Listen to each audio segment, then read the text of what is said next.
Jadi pertama adalah kita akan lihat apa yang membuat the complete fall daripada Babylon ya. Apa yang membuat Babylon itu jatuhnya lengkap. Okay? Complete fall daripada Babylon. Okay. Yang pertama okay, adalah strong delusion kan. Kemarin sudah belajar. Harus memenuhi strong delusion. Dan yang kedua adalah semua bangsa-bangsa sudah minum anggur murka percabulannya. Dan yang ketiga adalah satu kemurtadan, apostasy. Apostasy itu sudah menyangkal dan menjauhkan diri dari kebenaran. Okay? Apostasy. 4 adalah fornication. Fornication adalah percabulan atau itu adalah persekutuan antara gereja dan kuasa sipil. Okay? Dan yang kelima adalah reach. Reach itu artinya dosanya sudah mencapai surga atau cawan iniquity atau kejahatannya sudah penuh. Jadi ini 5 ini harus terjadi untuk dibilang Babylon punya jatuh sudah komplit. Babylon sudah jatuh. Babylon sudah jatuh tahun 1844, tapi jatuhnya belum komplit. Okay? Dan karena belum komplit, nggak bisa dibilang umat Tuhan sudah panggil keluar. Okay? Jadi mari lihat yang kemarin kita belajar sama-sama, kita sudah melihat dari sudut pandangan strong delusion. Okay? Strong delusion itu mereka pikir bahwa roh Tuhan bekerja dalam bangunan gereja. Padahal itu bukan roh Tuhan. Jadi mereka sudah nggak mengenal lagi roh Tuhan, sehingga roh Tuhan itu, roh yang jahat itu, roh kegelapan, roh iblis itu dibilang roh Tuhan. Tapi kita tahu bahwa yang jujur akan mengenalnya dan akan keluar dan bergabung dengan umat Tuhan remnant kan. Jadi mereka berpikir itu strong delusion. Yang keduanya adalah spiritualism atau spiritisme. Spiritisme ialah untuk mengajarkan bahwa kalau kamu mati, tubuh kamu mati, tapi sebenarnya roh kamu masih melayang-melayang. Itu yang setan bilang di Kejadian 3 ayat 4, di mana kamu sebenarnya enggak sesungguhnya mati. Jadi untuk bilang kamu enggak sesungguhnya mati, itu sama dengan bilang bahwa kamu punya tubuh mati, tapi kamu punya roh masih hidup. Dan oleh sebab itu, kamu masih bisa berkomunikasi dengan orang-orang di dunia, dan bisa memberikan kabaran, pengharapan, kan? Semua itu bisa diberikan karena kamu sebenarnya enggak mati, cuma kamu punya tubuh yang mati. Itu spiritisme. Kan? Itu tipuan pertama bagi umat manusia di dunia, dan Hawalah yang tertipu. Yang ketiga adalah witchcraft. Nah, witchcraft itu sama dengan spiritisme. Witchcraft itu percaya hal-hal yang seperti demikian lah. Itulah witchcraft. Okay? Dan berikutnya adalah sorcery. Nah, sorcery sama juga. Jadi spiritualism, witchcraft, sorcery itu satu paket semua. Tapi kalau kita lihat di Wahyu 18 ayat 23, bagaimana orang tertipu dengan sorcery, kita tahu kata lain sorcery adalah obat-obatan. Kan? Dari segi farmakia, itu sorcery. Dan kita lihat setelah beberapa tahun yang sudah berlalu, ini adalah satu tipuan di mana all nations atau all denominations tertipu kan, adalah melalui sorcery. Ini tipuan sorcery, strong delusion. Dan kata lain sorcery adalah necromancy. Necromancy lah komunikasi dengan roh setan yang dipikir sedang berkomunikasi dengan roh orang yang sudah mati. Padahal ini adalah roh setan. Dan contohnya adalah Saul waktu dia pergi ke Witch of Endor ya, ini kata witchcraft, witch kan, witch itu kayak kalau nggak salah penenung bahasa Indonesia kalau nggak salah ya. Dia pergi situ lalu dia berbicara melalui wanita Endor dan sepertinya Samuel keluar dari tanah, padahal itu adalah setan ya. Itu necromancy. Ini semua strong delusion yang kita buktikan kemarin. Jadi itu farmakia, bikin itu sekolah farmasi dengan izinkan untuk ditusuk dengan jarum yang tajam dan semua itu, yang mana isinya sebenarnya adalah hal-hal yang tidak patut untuk masuk dalam tubuh, itu semua adalah strong delusion. Dan itu adalah, kita tahu necromancy adalah Sabbath to Sunday, hari Sabat diganti ke hari Minggu, karena kita sudah lihat bahwa melalui roh-roh ini, mereka akan berbicara dan mereka akan bilang bahwa Tuhan, Kristus sudah merubah hari Sabat ke hari Minggu. Sementara kita tahu bahwa Kristus nggak pernah merubah. Kan? Di Maleakhi 3:6, Tuhan nggak pernah berubah. Ibrani 13:8, Tuhan Yesus sama kemarin, hari ini, dan selama-lamanya. Jadi inilah strong delusion, tipuan besar yang nggak bisa membedakan roh Tuhan dari roh setan. Dan yang terakhir adalah sonship. Sonship adalah bicara tentang Tuhan Yesus sebagai anak. Dan strong delusionnya ialah mereka nggak percaya bahwa Tuhan Yesus itu anak Bapa yang kita belajar kemarin. Dan yang dibilang bahwa kalau orang bilang bahwa Tuhan Yesus itu sebenarnya bukan anak Bapa, dibilang bahwa ya Alkitab bilang bahwa itu adalah antikristus. Jadi kita sudah buktikan dari satu kriteria antara 5 kriteria ini bahwa ini sudah digenapi. Strong delusion. Jadi hari ini kita akan bahas dari segi all nations, apostasy, fornication, reach. Jadi nanti kita lihat apa dari 4 yang sisa ini yang hari ini kita akan bahas untuk membuktikan bahwa itu juga sudah digenapi. Oke? Oke. Jadi mari kita lanjut ke pelajaran kita.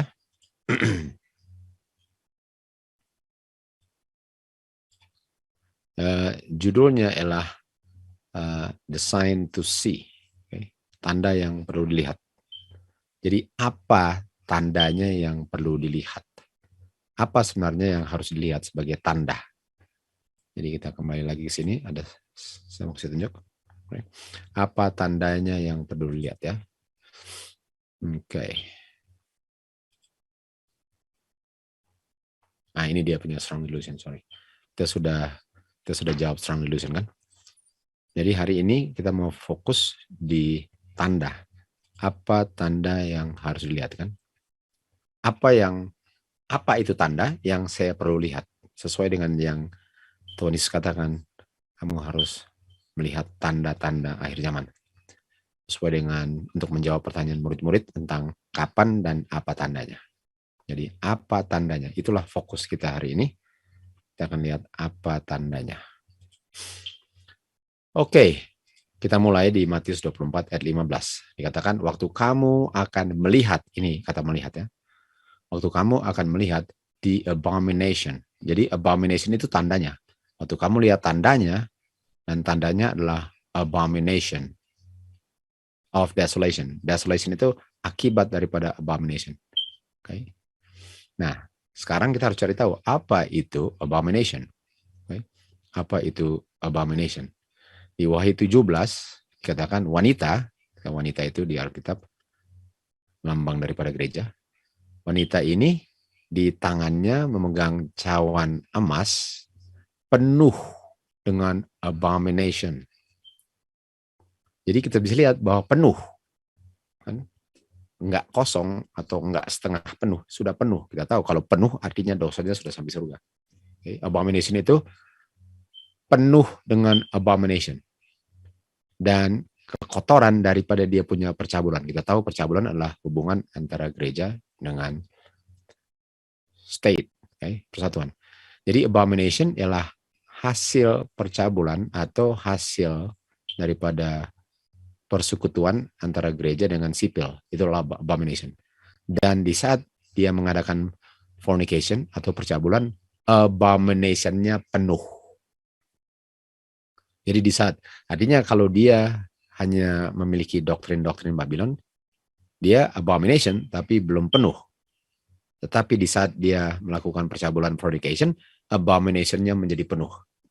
Dan ayat 5, di dahi wanita ini, yang kita tahu wanita adalah pelacur, tertulis nama misteri Babylon. Artinya wanita ini Babylon, dan dia adalah ibu daripada semua pelacur-pelacur, artinya semua pelacur itu anak-anaknya, dan abomination daripada bumi ini. Okay? Jadi inilah abomination. Jadi waktu kamu lihat gereja melakukan percabulan, okay, gereja itu Babylon. Dan gereja Babylon kita sudah tahu bahwa kalau sudah church and state, Babylon yang sudah jatuh. Kenapa sudah jatuh? Karena sudah penuh. Jadi waktu kamu lihat percabulan antara gereja dengan sipil, itu tandanya yang kamu perlu lihat. Di saat kamu lihat gereja bersatu dengan kuasa pemerintahan, kuasa sipil, kuasa state, itu fornication-nya, itu abomination-nya sudah penuh. Dan itu gereja namanya Babylon. Yang dulunya belum jatuh, tapi sekarang sudah jatuh. Dan kita lihat di Wahyu 17, dikatakan bahwa malaikat bilang kepada Yohanes, saya akan menunjukkan kepada kamu penghakiman daripada pelacur ini. Ini pelacur. Artinya pelacur adalah dia mengadakan persekutuan dengan kuasa pemerintahan. Itu sebabnya wanita dibilang pelacur. Dengan raja-raja bumilah dia telah melakukan percabulannya. Kan? Dan waktu dia melakukan percabulan dengan raja bumi, seluruh penduduk bumi atau all nations, seluruh penduduk bumi, atau kata lain seluruh penduduk bumi adalah all nations, kan? Sudah dibuat menjadi mabuk dengan anggur percabulannya. Jadi kita bisa lihat di sini, ada fornication, ada penuh, ada all nations, kan? Walaupun all nationsnya nanti kita bahas lagi, kan? Jadi sebenarnya 3 sudah kelihatan di sini. Nah, mari kita lihat lebih detail lagi. Jadi abomination, jadi Tuhan Yesus bilang, waktu kamu lihat gereja bersatu, dan untuk apa tujuan daripada gereja untuk bersatu dengan kuasa sipil, untuk menerima kuasanya. Karena kita lihat di Wahyu 13 ayat 2, di situ dikatakan dia menerima, dia punya power, dia punya kedudukan, dan dia punya otoritas yang besar. Artinya dia terima kuasa. Artinya untuk bersekutu dengan kuasa sipil ialah untuk menerima kuasanya. Dan kuasanya ini akan digunakan, kuasa sipil ini akan digunakan untuk menganiaya siapa saja yang tidak mau setuju dengan doktrin gereja ini. Ini hasil daripada percabulan itu. Okay? Dan seluruh bumi, penduduk bumi, dibuat menjadi mabuk dengan anggur percabulannya. Oke, jadi kita sudah lihat, waktu murid-murid tanya, apa tandanya? Jawaban Tuhan Yesus adalah, waktu kamu lihat gereja mempersatukan dirinya dengan kuasa sipil, untuk minta kuasa sipil, untuk menjalankan dia punya penganiayaan terhadap siapa saja yang tidak menurut akan doktrinnya, itu tanda bahwa kedatangan Tuhan Yesus atau tutup pintu akhir daripada dunia ini sudah dekat. Oke. Jadi kita baca di first quarter daripada lesson ke-9 Februari 1896 kan. Dikatakan bahwa di saat gereja-gereja dulu meninggalkan Tuhan dan mulai minum kesalahan-kesalahan kekafiran, gereja ini menjadi Babylon tapi belum jatuh. Gereja ini menjadi Babylon tapi belum jatuh. Dan waktu gereja ini yang sudah menjadi Babylon, bersatu dengan kuasa sipil atau fornication, dia jatuh. Jadi kita sudah belajar bahwa ada 2 langkah atau ada 2 tahap yang terjadi kepada gereja. Pertama, dia harus menjadi Babylon dengan dia menganut atau merangkul dan membuat doktrin Babylon menjadi doktrinnya. Di saat dia melakukan itu, dia menjadi Babylon. Dan di saat dia menggunakan kuasa sipil untuk menggunakan kuasanya untuk mendikte atau memaksa atau menganiaya siapa saja yang tidak setuju dengan dia punya persekutuan atau percabulan itu membuat Babylon jatuh. Dan sebagai organisasi, dia bukan badan Kristus lagi, atau dia bukan gereja Kristus. Artinya Babylon itu bukan gereja Kristus. Artinya kalau saya berada di Babylon yang bilang gereja, saya enggak berada di gereja Kristus, karena kehadiran Kristus melalui rohnya tidak ada di situ. Katakan di sini, kan, di saat gereja-gereja reformasi dulu memegang teguh firman Tuhan, Kristus berada dengan mereka. Lalu mereka membuat satu kesalahan-kesalahan membuat creeds, dan kita tahu creeds contohnya adalah fundamental beliefs. Dan mereka mau menyempitkan atau mereka mau menyimpulkan firman Tuhan dalam mereka punya pernyataan fundamental belief. Artinya semua harus turut terhadap fundamental belief, padahal Alkitab lah kita punya fundamental belief. Kita nggak perlu didikte oleh fundamental belief untuk bilang saya percaya atau enggak, kalau Alkitab lah kita punya fundamental belief.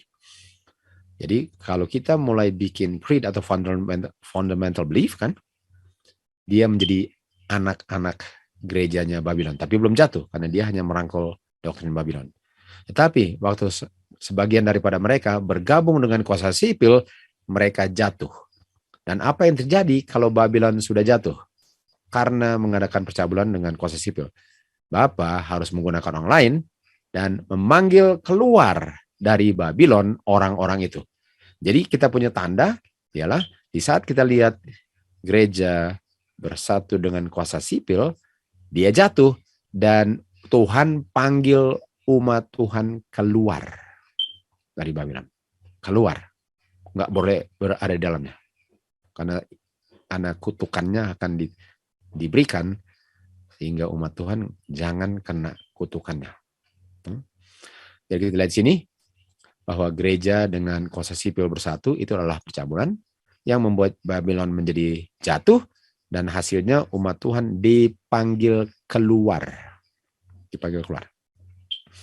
Di Testimony to Ministers Gospel Workers, halaman 265, dunia nggak bisa dipersatukan dengan gereja, dan seperti pernikahan menjadi satu dengan gereja. Membentuk satu ikatan persekutuan atau gereja dan sipil, fornication. Melalui cara ini atau melalui fornication, gereja akan menjadi kotor sebagaimana yang dibilang di Wahyu 18 ayat 2, sangkar burung kotor dan burung jahat. Jadi dengan persekutuan dengan sipil, dia menjadi kotor, sangkar burung. Mari kita lihat di Wahyu 18. Di Wahyu 18, apa itu sangkar burung yang kotor? Sangkar burung yang kotor dan jahat itu adalah Babylon sudah jatuh, sudah jatuh. Sekali lagi, waktu Tuhan Yesus bilang, waktu kamu lihat abomination of desolation, waktu kamu lihat abomination, itu tandanya bahwa Babylon sudah jatuh. Dia sudah jatuh. Dia sudah melakukan percabulan. Dan umat Tuhan sudah harus dipanggil keluar dari Babylon karena dia sudah jatuh. Okay. Jadi beban daripada pelajaran ini untuk membuktikan bahwa itu sudah terjadi. Oke, kita lanjut. Dengan Babylon punya anak-anak adalah dilambangkan oleh gereja-gereja yang tetap mempertahankan doktrin dan tradisinya Babylon. Itu anak-anaknya Babylon.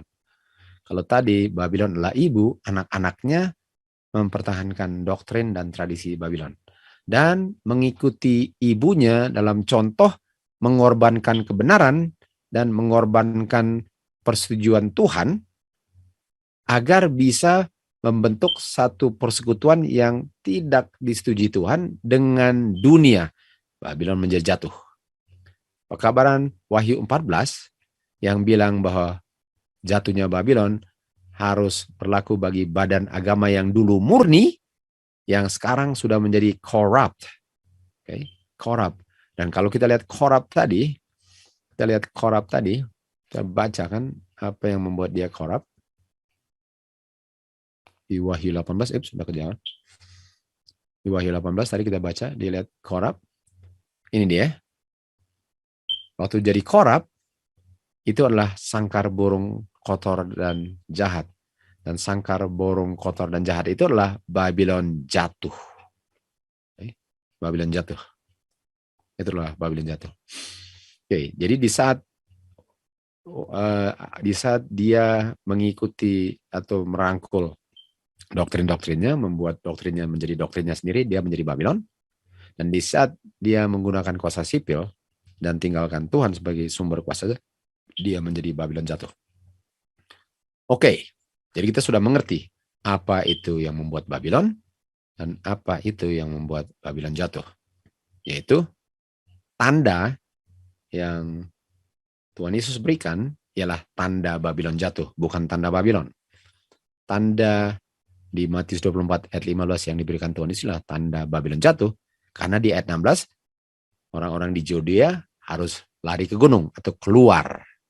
Tadinya Yerusalem menjadi Babylon, lambang daripada Babylon itu kan. Di saat itu umat Tuhan harus keluar. Itu Babylon jatuh, Babylon jatuh. Tapi kalau kita lihat di saat umat Tuhan harus keluar, Babylon sudah jatuh, tapi dia belum terima dia punya kutuk. Karena umat Tuhan harus keluar dulu, baru terima kutuknya. Dan itu kita akan bahas selanjutnya. Oke, sekarang mari kita lihat selanjutnya daripada tanda yang Tuhan berikan kepada murid-muridnya.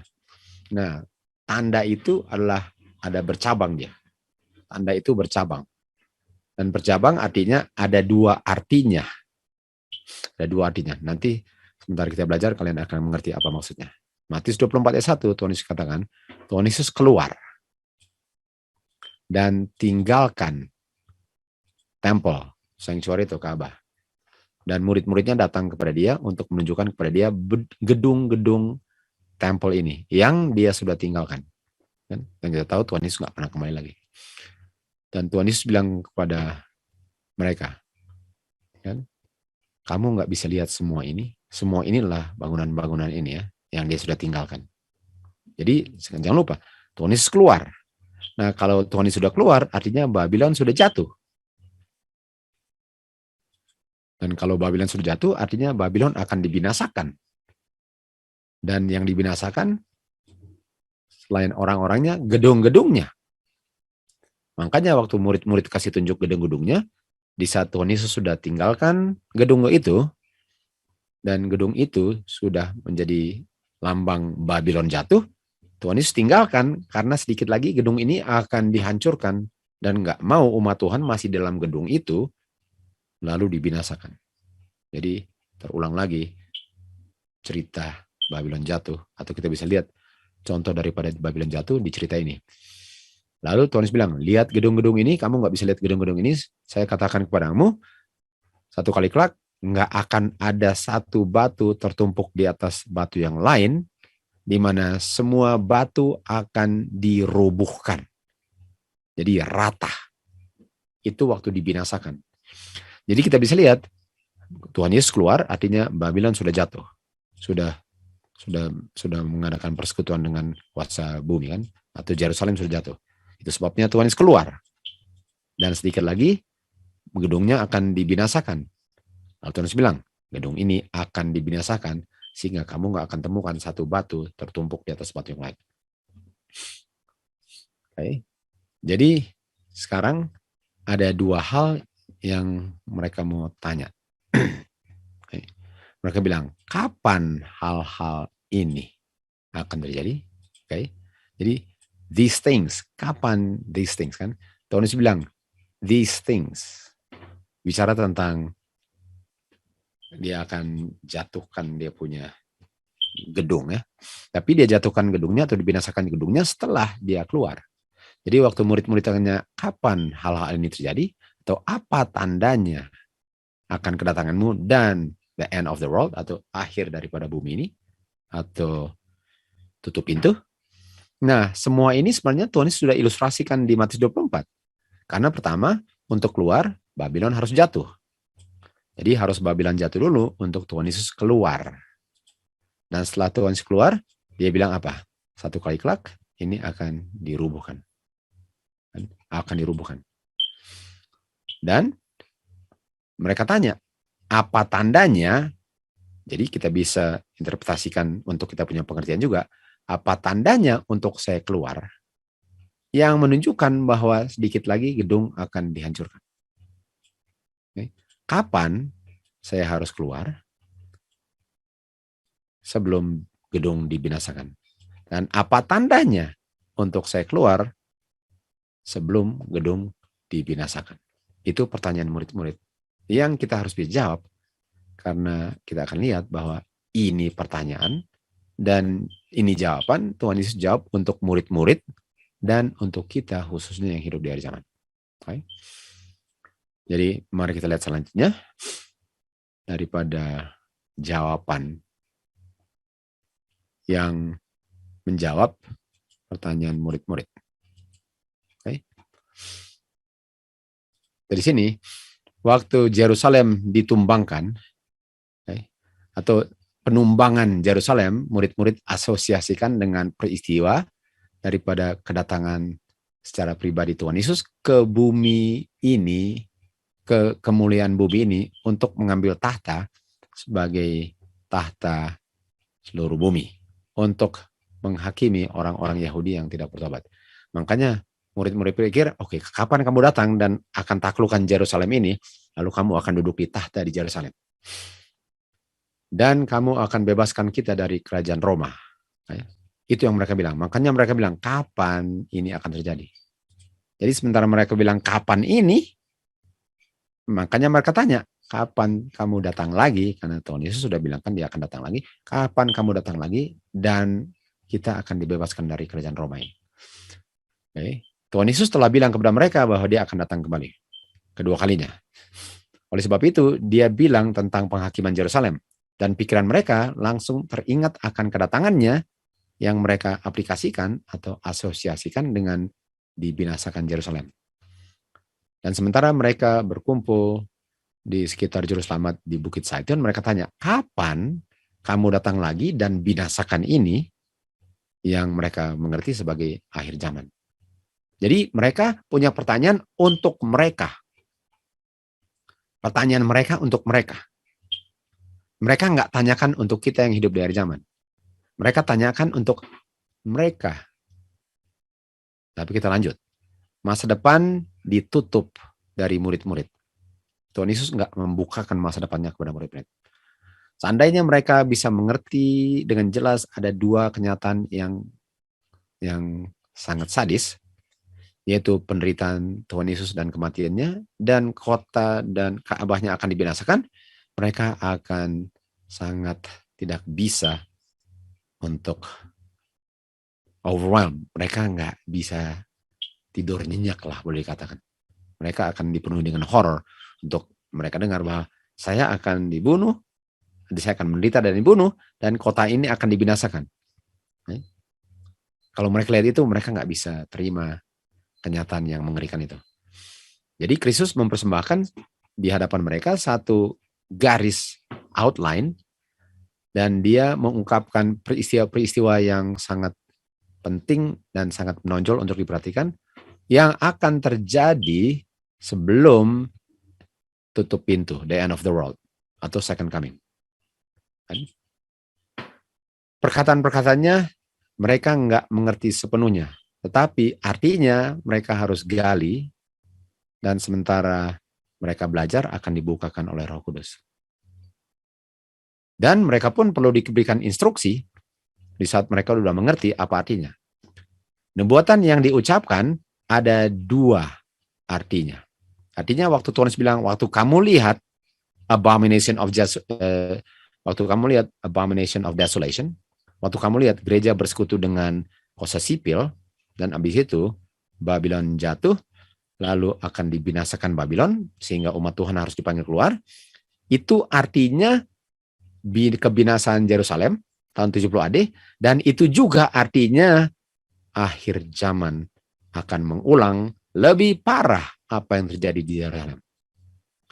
Artinya kita bisa lihat paralelnya. Tanda itu kita sudah lihat terjadinya di zaman murid-murid sebelum Yerusalem dibinasakan Titus. Dan itulah polanya untuk kita bisa mengerti apa yang akan dan yang sudah terjadi di zaman kita. Jadi kita bisa lihat tarik dua garis, dan garis yang sudah digenapi itu adalah polanya yang kita bisa gunakan sebagai patokan untuk melihat apa yang sedang, sudah, dan belum terjadi zaman kita. Jadi di zaman Yerusalem ada abomination-nya, di zaman kita ada abomination-nya. Okay. Ada dua abomination. di zaman mereka dan zaman kita.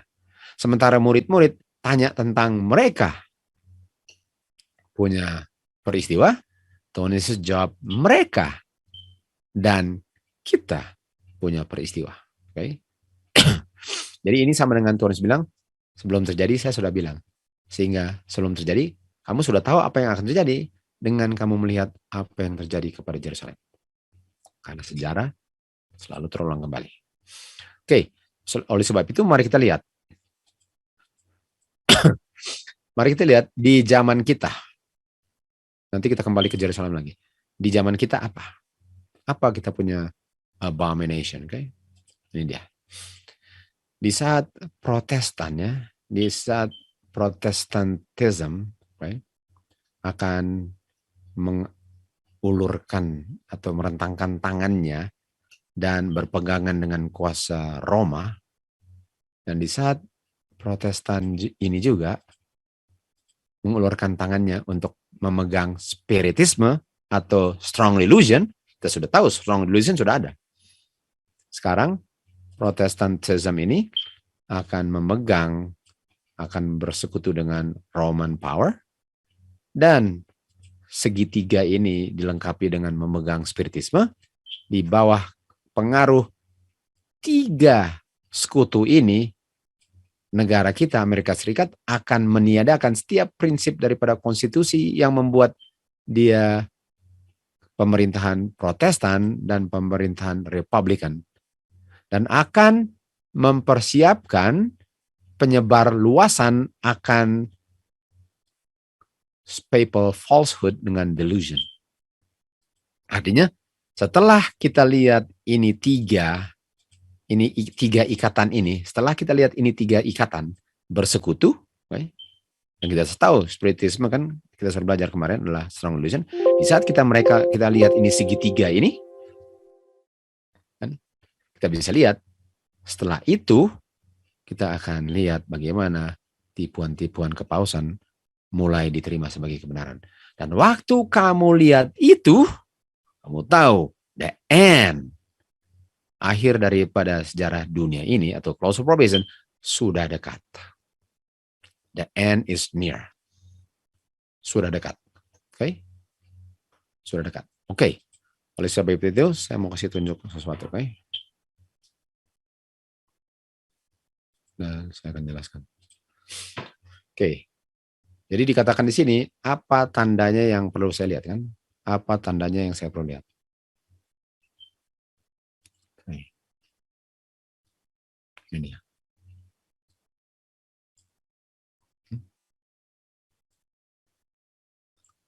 Tadi dibilang apa? Di saat Protestan, oke, ini negara Protestan, pegang tangan dengan kuasa kepausan. Ini kuasa kepausannya. Dan kita tahu spiritismenya nggak bisa salam tangan kan? Salaman tangan. Dan kita tahu spiritismenya dari kedua-duanya. Dua-duanya percaya spiritisme.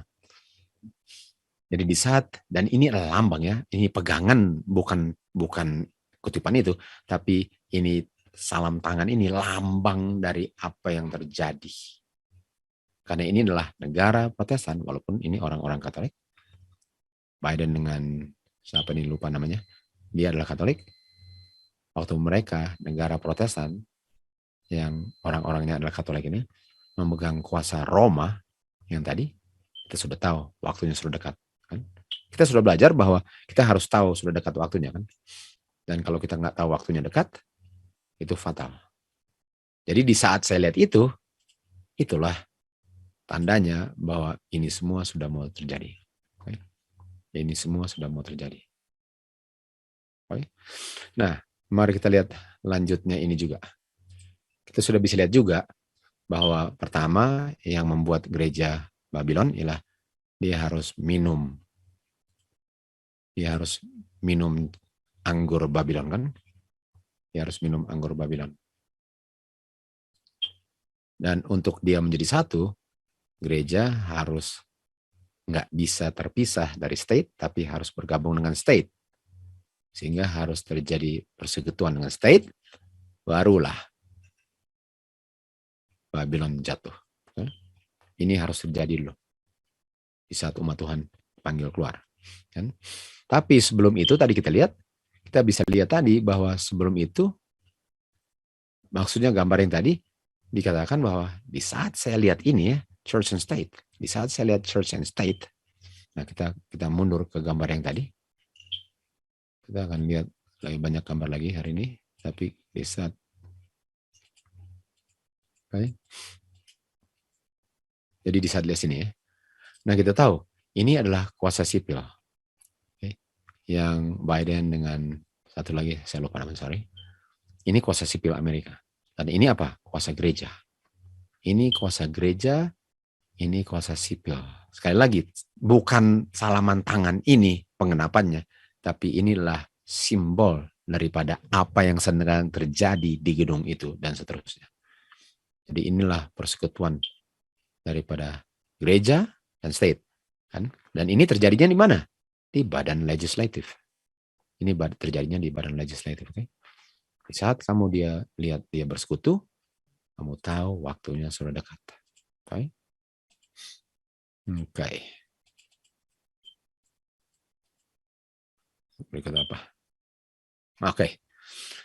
Sekarang kita lihat ini. Kita tahu Tuhan Yesus bilang bahwa arti daripada waktu kamu lihat kekejian atau abomination, waktunya sudah dekat. Dan waktu kamu lihat kekejiannya itu berlaku bagi murid-murid di zaman mereka dan berlaku bagi kita di akhir zaman, kan? Jadi ya, artinya waktu kamu lihat abomination of desolation, sedikit lagi Yerusalem akan dibinasakan.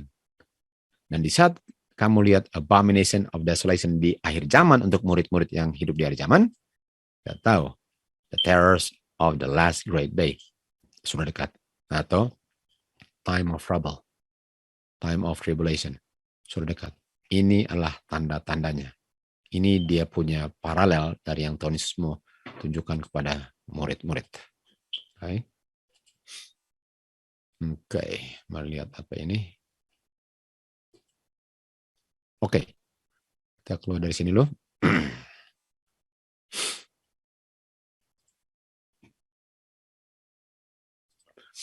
Oke, jadi kita lihat jadi kita bisa lihat bahwa Tuhan Yesus punya abomination dan desolation itu melambangkan apa yang terjadi kepada Yerusalem. Artinya Yerusalem menjadi Babylon, Bacur kita tahu, Jewish Church menjadi harlot, kan?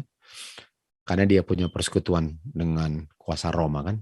Kuasa Roma untuk menyalibkan Tuhan Yesus. Jadi kuasa gereja Yahudi menggunakan kuasa Roma untuk salibkan Tuhan Yesus. Itu adalah abomination desolation, dan mereka sudah kerjasama. Dan apa yang terjadi di akhir zaman ialah di saat kuasa gereja atau kuasa gereja, yaitu kuasa Roma, minta kuasa daripada pemerintahan yang mengaku sebagai Protestan, yang akan berbicara sebagai, yang sedang berbicara sebagai, sudah mulai berbicara sebagai naga, ini dia. Lalu ada unsur spiritismenya. Di situ kita lihat the end is near. Waktunya sudah sangat dekat dan sangat singkat. Oke. Oke. Kita lanjut sekarang. Di sini dikatakan, walaupun nggak ada seorang pun mengetahui hari atau jam kedatangannya, jadi kita nggak bisa tahu kapannya. Ya, waktu murid-murid tanya, kapan ini terjadi? Tuhan Yesus bilang apa? Kamu nggak tahu kapannya. Karena Wahyu 10 ayat 6, time no longer. Tetapi kita diinstruksikan dan dituntut untuk tahu bahwa sudah dekatnya itu. Jadi apanya yang sudah dekat? Waktu saya lihat itu abomination itu menunjukkan bahwa kebinasaan atau desolation Yerusalem sudah dekat.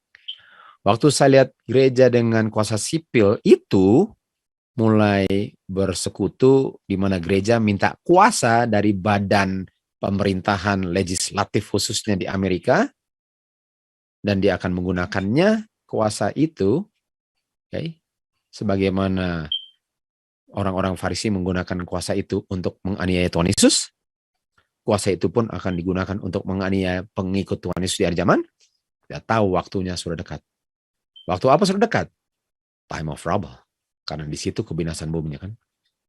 Jadi kita sudah tahu bahwa peristiwa-peristiwa yang menunjukkan bahwa sudah dekatnya time of trouble, salah satu peristiwanya ialah pelacuran antara gereja dengan kuasa sipil yang mau menggunakan kuasa sipil untuk menganiaya umat Tuhan. Oke. Jadi kita harus tahu bahwa sudah dekat. Kita pun diajarkan untuk tidak mau peduli akan amarannya atau menolak atau mengabaikan untuk mengetahui dekatnya kedatangannya atau akhir zaman. Itu fatal. Itu sama dengan di zaman Nuh, orang-orang tenggelam semua di air karena mereka nggak bisa lihat tandanya dan mereka kedapatan di luar pintu di saat hujan mulai turun dan banjir pun naik. Jadi penting sekali untuk tahu. Jadi apa? Sekali lagi, apa tandanya?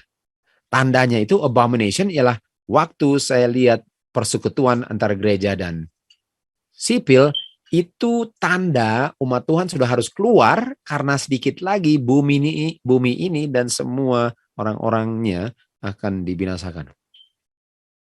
Atau kena 7 laknat, 7 kutuk.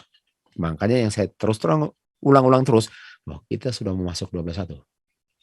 Dan kita akan lihat selanjut pelajaran ini betapa dekatnya, walaupun saya nggak bisa hitung berapa dekatnya. Karena time long kan. Jadi tanda abomination itu ialah tanda yang menunjukkan sudah dekat. Tanda itu hanya menunjukkan bahwa sudah dekat, dan karena sudah dekat, kamu sudah harus keluar dari kota, keluar dari Babylon. Bukan hanya keluar dari kota, harus keluar dari Babylon, dan bukan hanya keluar dari Babylon, make sure kamu keluar secara spiritual dari Babylon. Nggak ada gunanya untuk keluar dari bangunan yang namanya Babylon kalau kamu punya masih sikap atau karakter Babylon. Keluar dari Babylon itu bukan hanya keluar dari gedung, tapi keluar dari cara berpikir, kebergantungan saya, dan semuanya itu yang selama ini dididik Babylon. Itu artinya keluar. Itu artinya kita harus keluar. Kita lanjut lagi. Sebagaimana, artinya ini mau dibandingkan, dua hal dibandingkan. Sebagaimana approach atau datangnya kuasa Roma, dan kita tahu ini kuasa Roma tahun 66 AD, di bawah pemerintahan pada saat itu General Sestius ya, General Sestius. Sebagaimana waktu Roma di bawah Sestius mengepung Yerusalem adalah tanda. Artinya Roma itu abomination-nya. Karena inilah abomination-nya, karena inilah si abomination di mana kamu minta kuasa dia untuk menganiaya Tuhan Yesus. Inilah kamu punya pasangan abomination. Waktu dia datang sekarang, dia adalah tanda untuk murid-murid bahwa sedikit lagi, sudah dekat, sedikit lagi Yerusalem akan dibinasakan. Demikian juga, sebagaimana kuasa Sestius datang adalah tanda, demikian juga ini apostasy, udah kejawab kan? Ini apostasy, dan apostasy itu adalah apa? Threefold union. Ini apostasy ialah ini juga waktu kamu lihat kuasa Protestantism mulai berjabatan tangan atau mulai memberikan kuasa kepada Roman power, dan dua-dua ada pengaruh spiritisme, itu pun tanda bagi kita bahwa Tuhan punya batas panjang sabar atau mercy sudah penuh. Sudah penuh. Jadi ini sudah terjawab. Terjawab dari, kita sudah lihat delusion kan kemarin. Sekarang apostasy, sekarang rich, sekarang full. Dan kita lihat fornication, ada semuanya. Sudah terjadi semua. Jadi di saat Roma datang, itu sama dengan Roma datang ke Amerika. Karena kita tahu, Amerika itu sama dengan Yerusalem. Keluar dari Mesir ke Yerusalem, keluar dari masa kegelapan ke Amerika. Wahyu 12. Lari ke bumi, dan bumi menolong wanita dan menelan air bah atau air yang keluar dari mulut ular kan. Itu dia.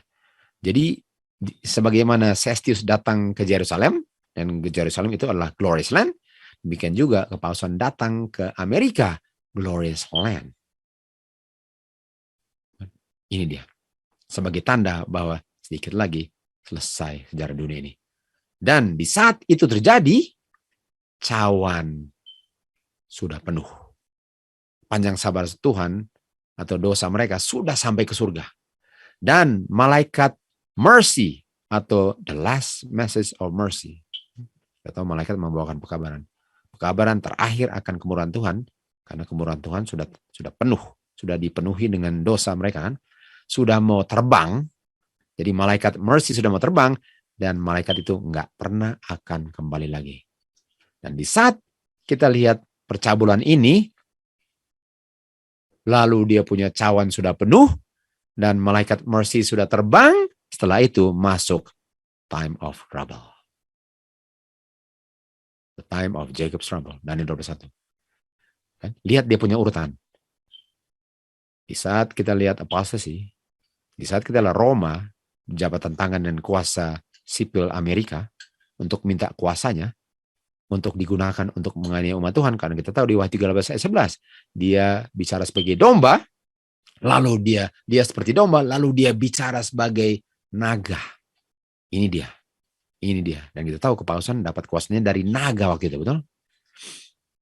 Jadi sekali lagi, persekutuan membuat Babylon itu jatuh, cawannya penuh, malaikat mercy terbang gak akan kembali lagi, lalu masuk time of trouble. Itu punya urutan. Itu menunjukkan sudah sangat dekat. Sudah sangat dekat. Oke, mari kita lihat.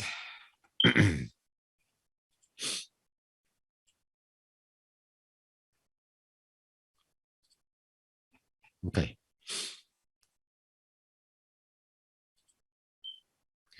Ini Tuhan Yesus kan? Tuhan Yesus dengan murid-murid. Tuhan Yesus dengan murid-murid. Tuhan Yesus bilang, mereka tanya, kapan dan apa tandanya? Lalu Tuhan Yesus bilang apa? Waktu kamu lihat abomination, waktu tentara Roma sudah datang mengepung Yerusalem. Itu abomination. Itu tandanya. Sedikit lagi, Yerusalem dibinasakan. Dan itu sama dengan waktu kamu lihat pasukan Roma atau pemimpin Roma datang ke Glorious Land di saat ada persekutuan antara church dengan state. Kita akan lihat lagi nanti fornication-nya. Itu tanda the end is near. Berikut apa? Sedikit lagi apa? Time of trouble. Ini tandanya. Ini tandanya. Ini tanda akhir zaman. Makanya saya bilang sudah mau masuk 12.1 dan Tuhan Yesus sudah mau datang. Tapi bukan ini yang saya mau kasih tunjuk yang lebih jelas sekali ya. Ini adalah tanda kebenaran bahwa memang kita sudah benar-benar hidup di akhir zaman. Okay? Oops, sorry. Mundur.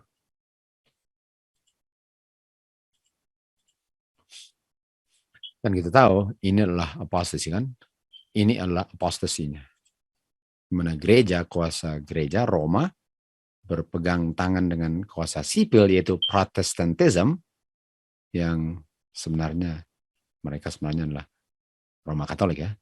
Tapi mereka melambangkan negara yang seperti domba tapi bicaranya seperti naga, berpegang tangan. Ini dia punya. Dan kita akan buktikan setiap pelajaran ini baru awal daripada ini. Okay? Inilah buktinya sudah dekat time of trouble-nya. Oke. Oke, kita lanjut lagi. Jadi waktu Tuhan Yesus ditanyakan, ini yang dibilang, ini tandanya. Dan waktu tahun 66 AD, Sestius datang mengepung Yerusalem, lalu tiba-tiba dia mundur. Itu menunjukkan bahwa Yerusalem sudah mau dibinasakan. Waktu tahun 70, Titus kembali dan menyelesaikan pekerjaan yang nggak diselesaikan oleh Sestius. Itu sama dengan ini. Tanda sudah the end is near. Dan sedikit lagi time of trouble. Daniel 12.1. Lihat, ini Daniel 12.1. Inilah apostasy. Ini terjadinya ini sebenarnya September 24. Saya harus perbaiki. September 24 ya, bukan 23. September 24 2015. Kalau ini Daniel 12.1, ini Daniel 11 ayat berapa? Kalau ini Daniel 12 ayat 1, ini Daniel 11 ayat berapa? Sekali lagi saya harus perbaiki. Supaya jangan dipikir itu. tanggalnya ya. Oke. Saya mau perbaiki dulu itu. Jangan orang salah mengerti waktu dilihat itu. September 24, 23.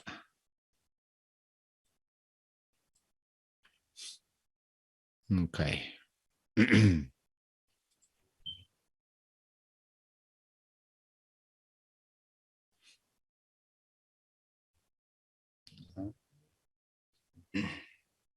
Jadi kita sudah bisa lihat bahwa apa yang Tuhan Yesus sudah katakan sudah digenapi.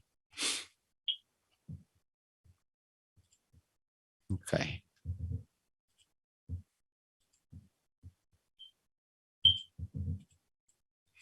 Bentar ya. Oke. Mari ulang lagi.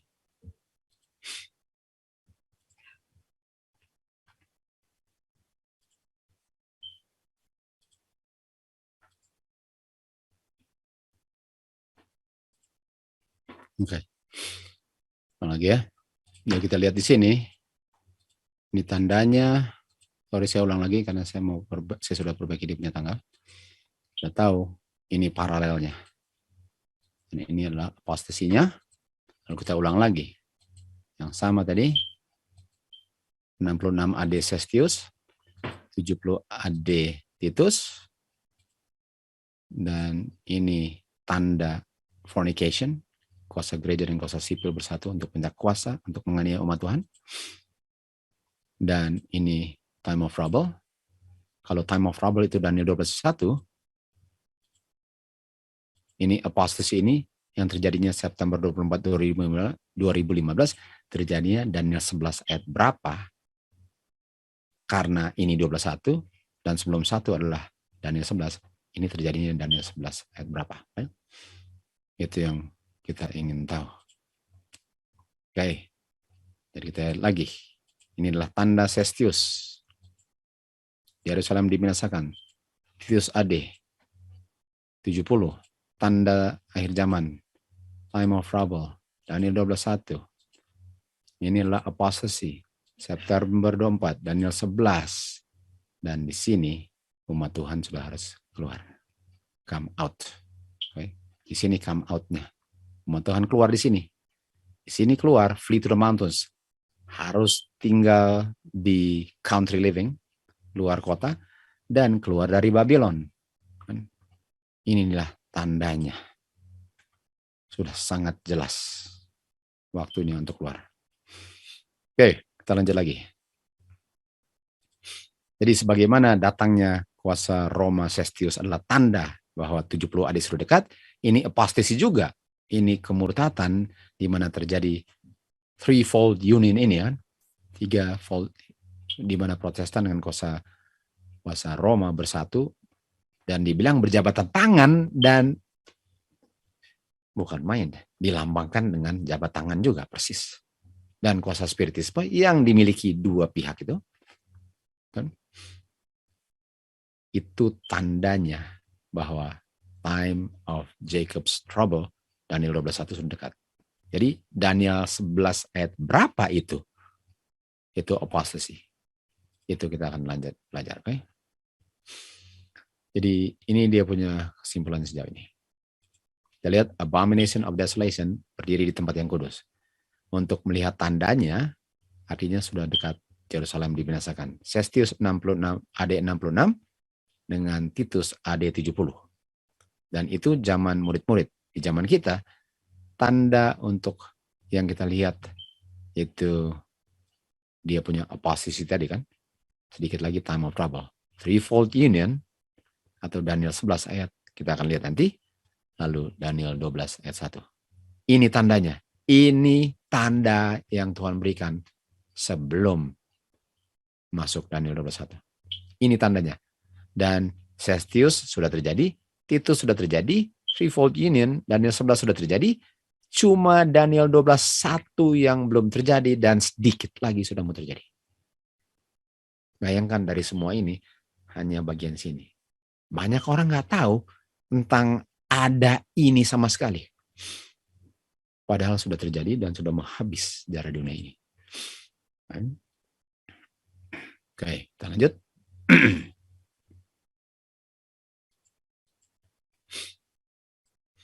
Tuhan Yesus mengatakan kepada murid-murid yang sedang mendengar, penghakiman akan jatuh kepada Israel yang murtad.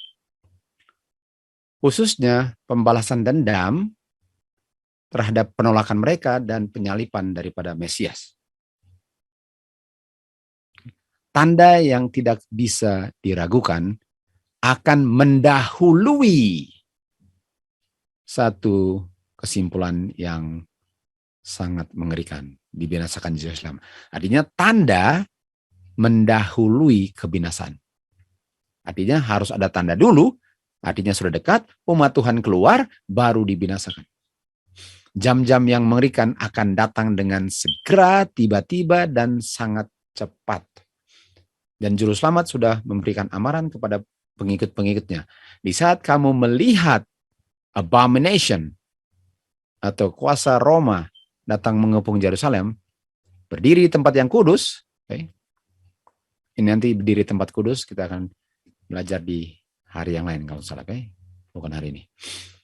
Biarlah mereka yang di Judea lari ke gunung-gunung, keluar dari Babylon, Yerusalem Babylon. Matius 24, Lukas 21.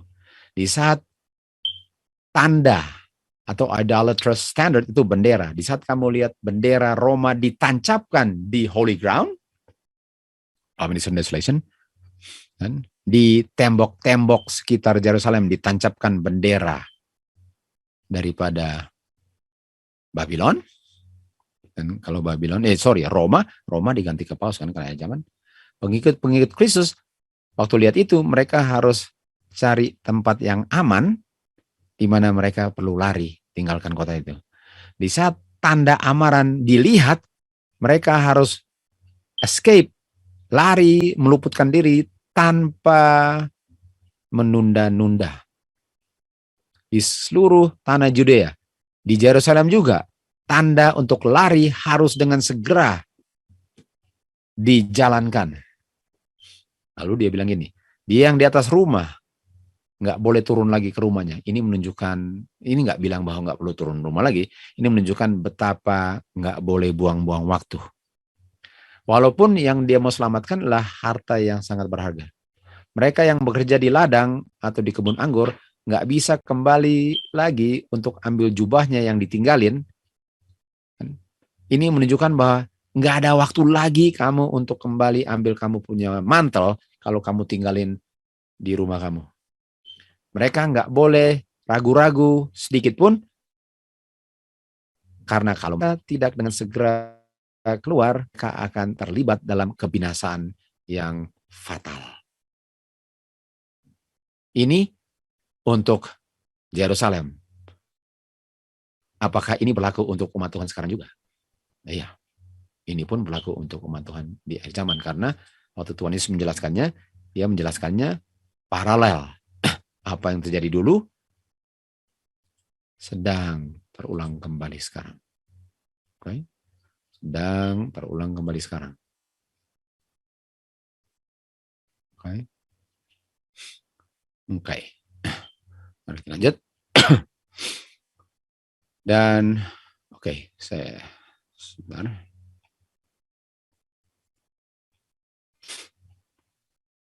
Kita lanjut ya. Waktu kamu melihat abomination desolation, waktu kamu lihat, kita akan paralelkan sekarang. Waktu kamu lihat Sestius mengelilingi kota kudus dan menancapkan benderanya, itulah tanda untuk kamu lari ke gunung-gunung. Matius 24 ayat 15 dan 16. Ini dua ayatnya. Nah, mari lihat ya. Mari lihat ini. Mari lihat paralelnya. Mari lihat paralelnya. Waktu kamu lihat abomination, waktu kamu lihat tentara Roma mengelilingi Yerusalem, lari ke gunung. Lalu dibilang apa? Kalau kamu di atas rumah, jangan turun lagi ambil apa-apa dalam rumah. Langsung tinggalkan tempat itu. Waktu kamu di ladang, jangan kembali lagi untuk ambil jubah kamu di rumah. Cilakalah kalau kamu ada anak kecil yang masih minum susu. Berdoalah agar waktu kamu lari tidak terjadi musim dingin ataupun pada hari Sabat. Ini menunjukkan bahwa hari Sabat nggak dipakukan karena Tuhan Yesus masih bilang hari Sabat. Jadi setelah kamu lihat abomination desolation, lalu kamu keluar, berikutnya apa? Ayat 21. Great Tribulation. Dan di zaman kita apa? Waktu kamu lihat kepausan datang ke Amerika dan jabatan tangan atau minta kuasa dari kuasa Protestan yang bicara sebagai naga, dengan sama-sama dipengaruhi oleh kuasa spiritisme, keluar dari Babylon, keluar tinggal di country, jangan tinggal kota, karena sedikit lagi time of trouble. Sedikit lagi time of trouble. Sudah sangat jelas. Dia punya paralel. Sudah sangat jelas paralelnya. Artinya ini yang kita harus lihat ya. Tanda yang kita harus lihat adalah abomination desolation, berdiri tempat kudus, dan sikap kita harus lari keluar dari Judea, murid-murid, karena akan ada penghakiman yang akan dijatuhkan kepada Israel yang murtad. Itu zaman murid-murid. Sekarang bagi zaman kita, di saat saya melihat abomination desolation stand the holy place, di saat saya lihat fornication antara kuasa gereja dengan kuasa sipil, di mana kuasa sipil memberikan kuasanya kepada gereja untuk menggunakannya untuk memaksakan dia punya doktrin, keluar dari Babylon atau keluar dari kota, sedikit lagi time of trouble atau great tribulation. Ini dia punya paralel. Ini paralelnya, nggak ada tanda lain. Nggak ada tanda lain. Ini tandanya. Ini adalah tandanya. Oke, tadi kita lihat bahwa dia datangnya, kita lihat bahwa kepausan, kita lihat datangnya September kan, 23, 24, 25. Tapi kita lihat 24-nya waktu dia berdiri di Kongres. Oke, sekarang mari kita lihat ini peristiwa-peristiwa atau tanda yang saya harus lihat yang ada hubungannya dengan tutup pintu, kan? Tanda adalah peristiwa adalah tanda. Lalu sedikit lagi apa? Tutup pintu. Daniel 12 ayat 1. Dan pekerjaan persiapan, salah satu pekerjaan persiapan adalah keluar dari kota dan keluar dari Babylon. Jadi waktu kamu lihat tandanya, artinya sudah mau tutup pintu. Kamu punya pekerjaan siapan ialah kamu harus keluar dari kota, kamu harus keluar dari Babylon. Supaya kamu siap di time of trouble. Sudah dengan jelas dipersembahkan. Tapi banyak orang nggak mengerti akan kebenaran-kebenaran yang penting ini. Seakan-akan nggak pernah diungkapkan kepada mereka. Setan berjaga-jaga untuk merampas setiap impresi yang dibutuhkan untuk membuat dia bijaksana agar dia selamat dan tidak hilang. Karena mereka nggak ngerti ini, dan oleh sebab itu mereka nggak lihat tandanya. Kalau lihat tanda pun mereka bilang kita nggak mau keluar dari Babylon dan nggak mau tinggalkan kota. Di time of trouble mereka akan kedapatan tidak siap, atau Great Controversy 370 bilang fatal, mati sebagaimana orang-orang di zaman Nuh, tenggelam semua karena mereka tidak mengikuti perintah Tuhan. Jadi mari kita lihat. Kita sudah tahu bahwa tanda-tandanya ya. Jadi apa tanda-tandanya? Kita tahu tanda-tandanya di Daniel 11 karena tutup pintunya Daniel 12. Jadi kita mulai di ayat 40 karena ayat 40 itu at the time of the end ya. Ini at the time of the end. Ini tahun 1798. Jadi ini bukan zamannya kita lagi. Ini Raja South atau Prancis, ateis Prancis ya, spiritual Sodom and Egypt. Wahyu 11 ayat 8. Dia menangkap kepausan dan menyingkirkannya dan paus mati di tempat pembuangannya. Jadi time of the end adalah 1798. Jadi ini nggak berlaku untuk kita. Yang kita mau lihat adalah bagian ininya. Okay. Jadi habis itu Raja Utara akan datang. Kita tahu Raja Utara adalah Babylon. Banyak buktinya Alkitab. Dia akan datang seperti whirlwind, chariots, dengan chariot, horsemen, many ship, dan akan masuk ke country dan overflow and overpass. Okay. Jadi kita nggak pakai bagian ininya, kita nggak pakainya karena ini sudah terjadi dulu kalah. Okay. Jadi saya mau kasih kabur dia. Lalu abis itu dia akan juga masuk ke glorious land. Lalu dia akan letakkan tangannya ke country juga. Ini ya, melihat ini. Dia akan stretch forth his hand also. Apa artinya also? Also artinya tadi kan dia pegangan tangan kan? Kita lihat tadi. Saya akan kasih tunjuk sini. Dia akan pegangan tangan juga. Juga artinya sebelumnya dia sudah pegang tangan. Nah ini dia. Oh, mana dia? Sorry. Mana dia? Nah ini dia. Oke. Lihat, waktu Protestan merentangkan tangannya, stretch her hand, merentangkan tangannya, dan pegang kuasa kepausan, artinya kuasa kepausan, dan kuasa Roma, pegang tangan. Okay? Pegang tangan. Nah, kalau dia pegang tangan, di mana terjadinya? Well, kita belum tahu di Daniel 11-nya di mana ya. Kita belum tahu Daniel 11-nya di mana. Belum tahu itu artinya kita belum membaca dan buktikan. Okay? Tapi itu semua akan dibuktikan dengan sangat jelas. Lalu di sini dibilang di Daniel 11, karena kita tahu ini semua terjadinya sebelum Daniel 12, di ayat 42 dia bilang, dia juga akan merentangkan tangannya. Tapi sekarang ke negara-negara. Kalau tadi dia pegang tangan antara Spiritisme, Protestantism dengan Roman power, sekarang ke negara-negara. Jadi di mana terjadinya? Karena dia juga artinya sebelumnya dia pernah pegang tangan kan? Jadi dia pegang tangan lagi. Pegang tangan artinya apa? Artinya kerjasama dengan pemimpin-pemimpin negara-negara, betul?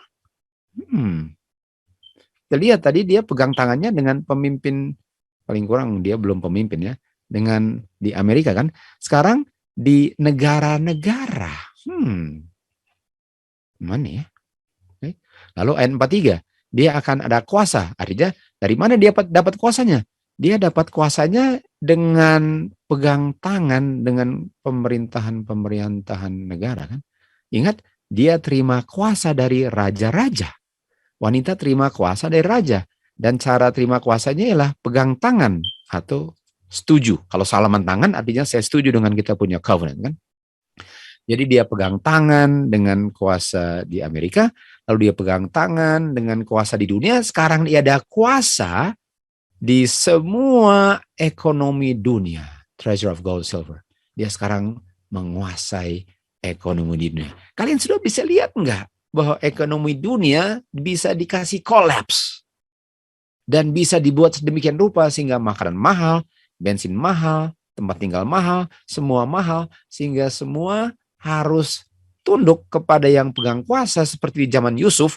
Kalau kamu datangnya kepada Yusuf, dia yang akan kasih makanan dengan catatan kamu bayar. Ingat itu? Jadi lihat dia pegang tangannya. Lalu dia dapat kuasa hasil pegang tangan. Tetapi sementara dia bikin itu, ada pekabaran yang membuat dia gemetar. Ini Injil. Wow, ada pekabaran Injil. Jadi sementara dia bikin itu, Injil dikabarkan. Apa kira-kira Injil yang dikabarkan waktu dia commit fornication? Dan dia akan marah. Dia akan marah. Apa Injil yang mengabarkan? Trouble. Kalau kita lihat trouble, ingat apa trouble? Ingat Daniel 5. Belshazzar trouble. Karena ada yang tertulis di dinding. Dan setelah itu umat Israel dipanggil keluar kan? Setelah Babylon jatuh, habis itu Kores yang adalah lambang Kristus suruh mereka kembali ke Yerusalem. Lihat ini. Jadi ini pekabaran ini, apakah ini Sabbath more fully? Kita akan buktikan ini Sabbath more fully di pelajaran besok atau lusa. Okay? Dan waktu kabarkan 11:44, jadi pekabaran artinya kalau pekabaran ini harus dikabarkan untuk panggil mereka keluar. Kenapa? Karena sudah terjadi percabulan. Lihat ini. Ini semua artinya percabulan di mana panggil keluar. Lalu kita lihat di Matius 24. Dan Injil kerajaan ini Injil kerajaan ini akan dikabarkan di seluruh dunia, barulah the end. Jadi kita lihat ya, di saat mereka mempercabulkan diri, dan kita nggak tahu persis di mana ini September 24-nya, kita akan lihat nanti. Di saat mereka melakukan percabulan, dipanggil keluar umat Tuhan, kan? Sama dengan ini ya, Injil ini baru berakhir DN-nya. Tapi kita lanjut ke 45. Setelah dipanggil keluar, apa yang terjadi 45? berakhirlah kuasa percabulan itu. Artinya hubungan mereka selesai. Berakhirlah, the end. Nggak ada yang bisa tolong dia. Jadi hasil percabulannya, dia akan dibakar. Ingat? Wahyu 17:16, dia akan dibakar. Lalu, kita lanjut lagi. Itu sama dengan apa setelah itu? Setelah kita lihat percabulan, pekabaran untuk panggil keluar, artinya sudah dekat. Habis itu apa? Time of trouble. Dan Matius 24, sama dengan Matius 21. 24, 14, 21. Jadi persis Daniel 11 dengan Matius 24. Gospel Kingdom, Gospel. Panggil keluar, berakhirlah. Dibakar, telanjang, desolate. Dia punya whore, a time of trouble. Great tribulation. Sekarang, pertanyaannya, ini panggil keluar ini. Ini panggil keluar. Dan kita akan buktikan ini panggil keluar kelas 11. Dan waktu ini panggil keluar, artinya sebelumnya itu fornication. Lihat, dia rentangkan tangannya dan dia terima kuasa untuk menguasai seluruh mata uang atau seluruh ekonomi, sehingga nggak ada yang bisa jual atau beli kecuali menerima tanda binatang. Ini dia. Ini dia. Dan kita tahu Glorious Land adalah Amerika Serikat. Jadi ayat yang mana persis yang terjadi September 24? Nanti kita akan lihat. Ini terjadi. Jadi saudara-saudara, kalau kita nggak belajar nubuatan, kita nggak tahu udah mau time of trouble 12:1. Sementara tanda-tanda sudah terjadi, makanya orang-orang di zaman Nuh itu binasa karena mereka nggak tahu bahwa sudah mau banjir 7 hari setelah tutup pintu. Okay? Dan berakhirlah time of trouble. Great tribulation. Ini dia. Jadi Matius 24 paralel dengan Daniel 11. Oke. Mari kita lihat lanjut. Kita lihat selanjutnya. Lalu dibilang gini, tetapi siapa yang baca amaran yang diberikan dengan digenapinya dengan cepat tanda-tanda akhir zaman ini? Siapa yang mempedulikan tanda-tandanya? Apa impresi yang dibuat di pikiran orang-orang yang cinta dunia ini? Apa perubahan yang dilihat dalam sikap mereka setelah pekabaran ini dan tanda-tanda diungkapkan? Nggak ada bedanya sama dengan orang-orang di zaman Nuh. Mereka sangat mempedulikan hal-hal dunia, bisnis dunia, kepelisaran dunia. Orang-orang hidup zaman Nuh nggak tahu sampai datang air bah dan mereka semua dibinasakan. Kabaran dari surga sudah diberikan, tapi mereka nggak mau dengar. Dan sekarang dunia sama sekali nggak peduli dengan amaran suara Tuhan. Dan mereka sedang dengan laju menuju kebinasaan kekal. Saudara-saudara, ini tandanya.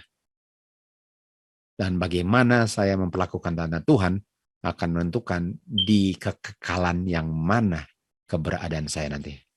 Kekekalan mati atau hidup kekekalan. Saya punya sikap terhadap tanda yang diberikan Tuhan untuk keselamatan saya. Itu yang menentukan keselamatan saya. Saya punya penurutan adalah saya punya penghargaan akan kebaikan Tuhan untuk memberikan tanda dibandingkan nggak pernah diberikan tanda dan udah pasti hilang. Tanda adalah kemurahan Tuhan. Penurutan adalah pengungkapan syukur terima kasih saya kepada Tuhan yang sudah berikan tandanya. Dunia ini dipenuhi dengan roh peperangan. Lalu apa ini bilang? Roh peperangan ya.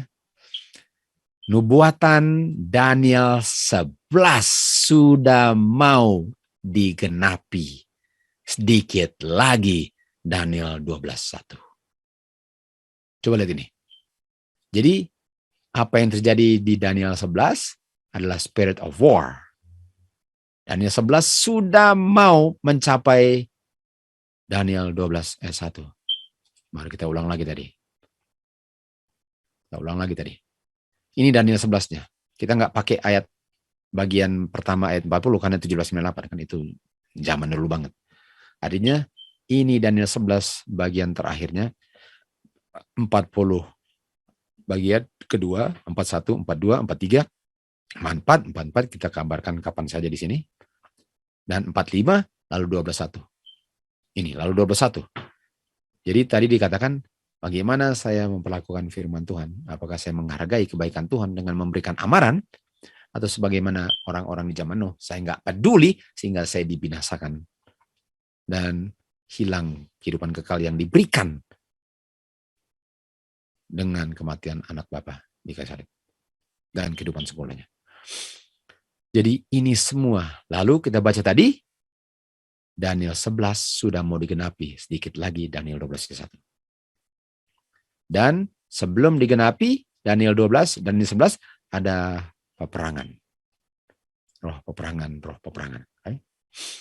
Dan roh peperangan ini adalah, nah, coba saya mau bawa dulu ke dia punya, saya mau kasih tunjuk sesuatu ya.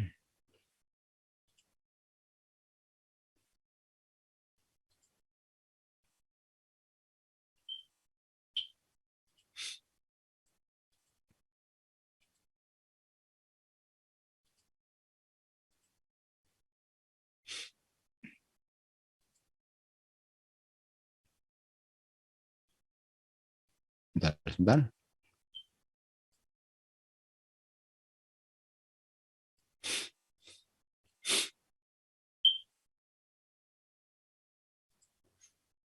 Sorry, saya lagi cari dia punya file sesuatu. Oh, oke. Kalau gitu saya harus mundur sedikit. Ada kelewatan banyak rupanya. Oke.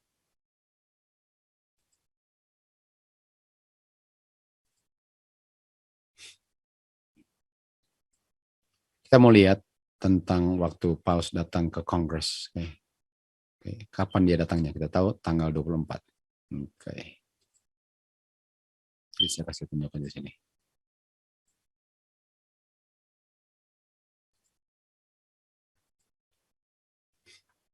Oke. Oke, kita lihat sini lagi. Kan? Terus lihat kan, ini Daniel 11 kan? Lalu ini Daniel 12. Jadi kita tahu dia pegang tangan di sini, lalu dibilang dia pegang tangan lagi. Kita tahu ini Glorious Land, Amerika Serikat. Ya, waktu dia datang, umat Tuhan harus keluar, terus sedikit lagi 12:1. Oke. Sekarang kita maju ya.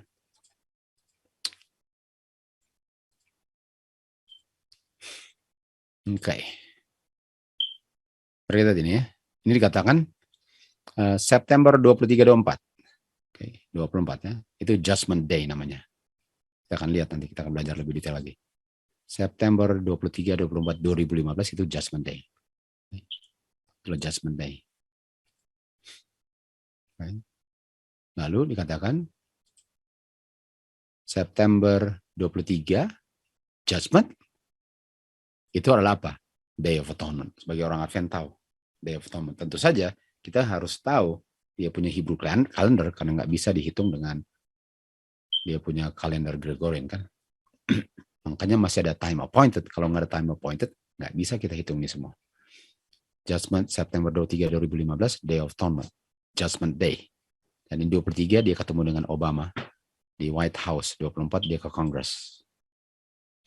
Ini Judgment Day September 23-24 Yom Kippur, Day of Atonement. Okay? Ini waktu dia datang ke Amerika. Ini September 23 dia ketemu Obama. September 23. Besoknya 24 dia mau bicara di Kongres. Okay? Dan nggak pernah pemimpin agama datang bicara di situ. Okay? Nggak pernah dia bicara di Kongres. Itu bukan main, nggak pernah diizinkan dulu oleh negara Protestan. Okay? Pertama kali dalam sejarah. Lalu dia bicara di sini. Lihat semua berdiri. Ini adalah badan yang membuat hukum dan di depan sini adalah badan judicial. Lalu semua yang di belakang adalah badan legislatif. Judicial dengan legislatif dan mereka semua tepuk tangan dengan apa yang dia bicarakan. Okay? Ini Congress, US Congress. September 24. Ini pengeluaran tangan ini, September 24. Oke. Ini yang terjadi September 24.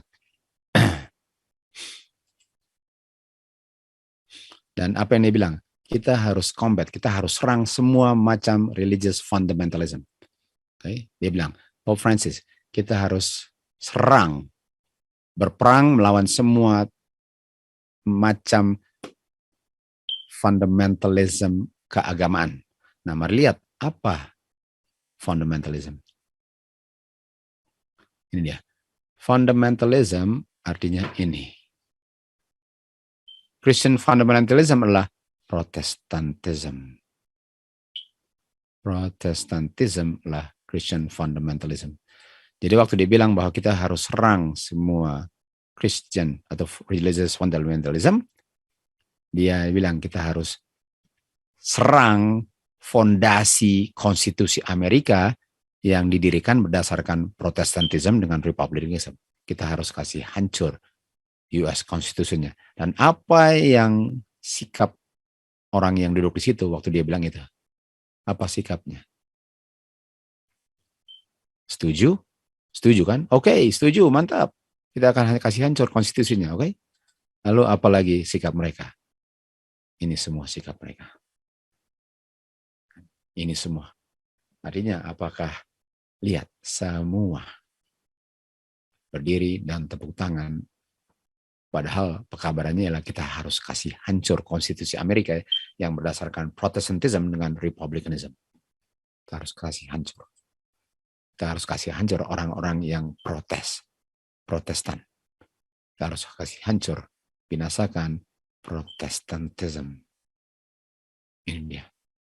September 24. Dia bicara di depan kuasa sipil yang membuat undang-undang Amerika dan mempertahankan konstitusi. Dia bilang kasih hancur konstitusi. Ya gitu. Kan? Lalu besoknya dia akan kemana? PBB. September 25. Dan di PBB kita tahu itu kuasa apa? Kuasa seluruh dunia. Okay? Jadi kita lihat di sini dia pegang tangan.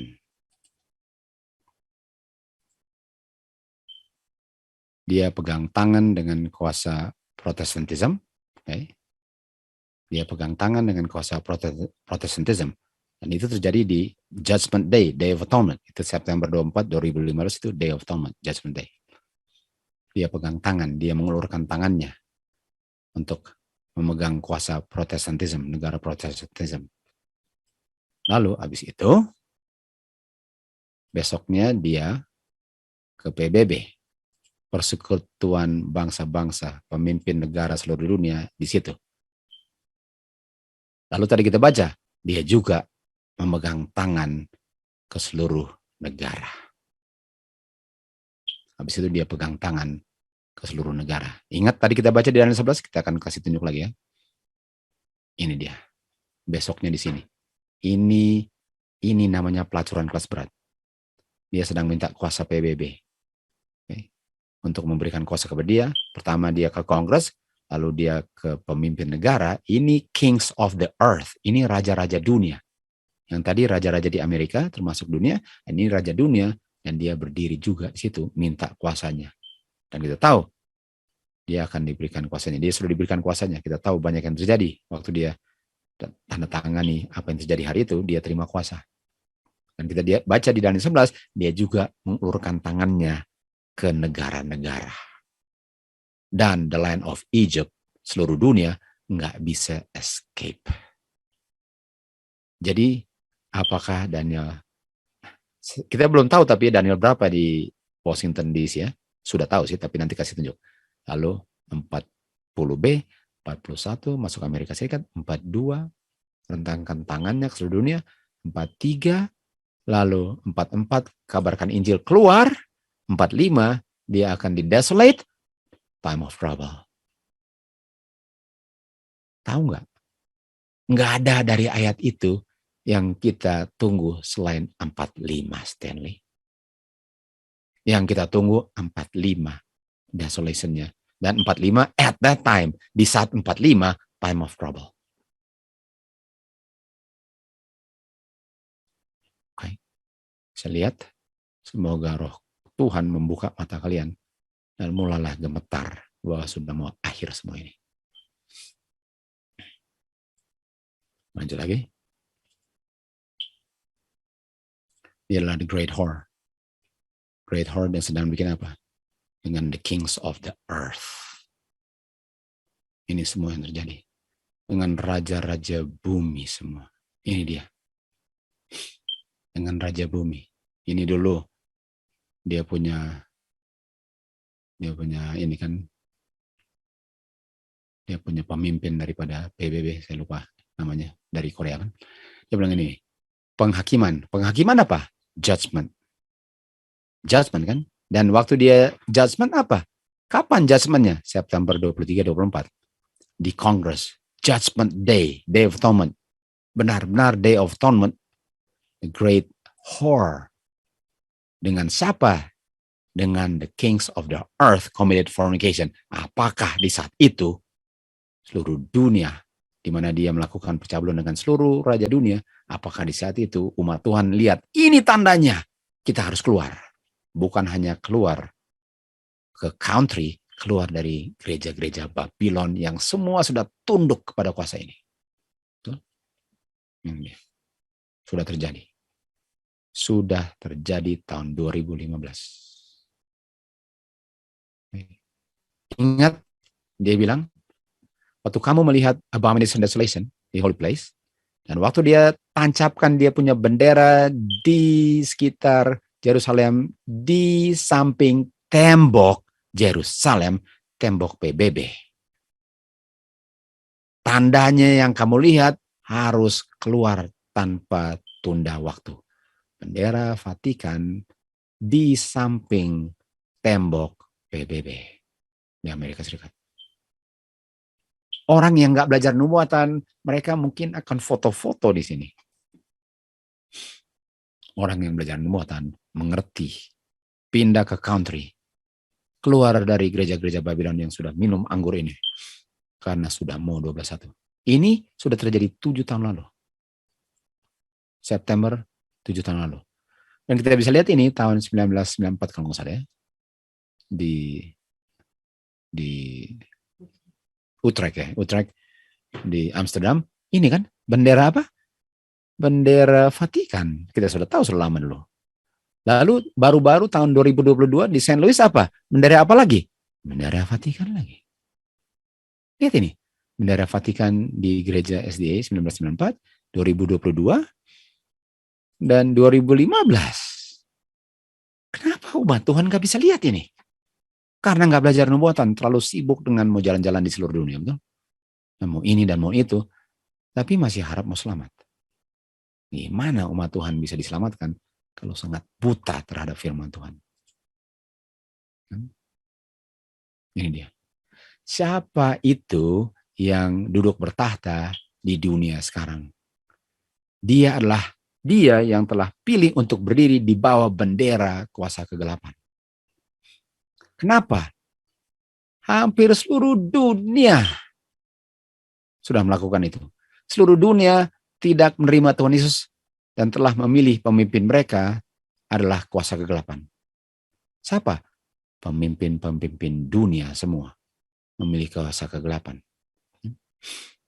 Dan di saat mereka berdiri di bawah benderanya, mereka punya koneksi dengan malaikat-malaikat iblis. Spiritisme, spiritualism, witchcraft, necromancy, sorceries. Antara saya bersekutu dengan malaikat setan atau bersekutu dengan malaikat Tuhan yang menentukan kuasa, yang mengkontrol saya punya pikiran, antara kuasa iblis atau kuasa Tuhan. Dan pemimpin dunia sudah pilih kuasa kegelapan. Sudah pilih kuasa kegelapan. Di semua gereja-gereja yang mengikuti mereka punya agenda, sudah ditaklukkan. Babylon punya sorceries, punya pharmakia, sudah terjadi. Sudah fallen. Sudah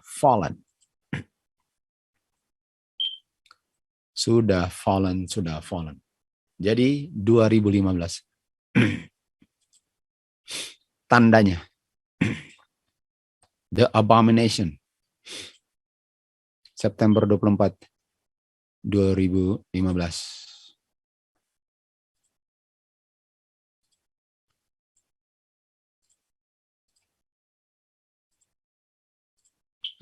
September 24, 2015.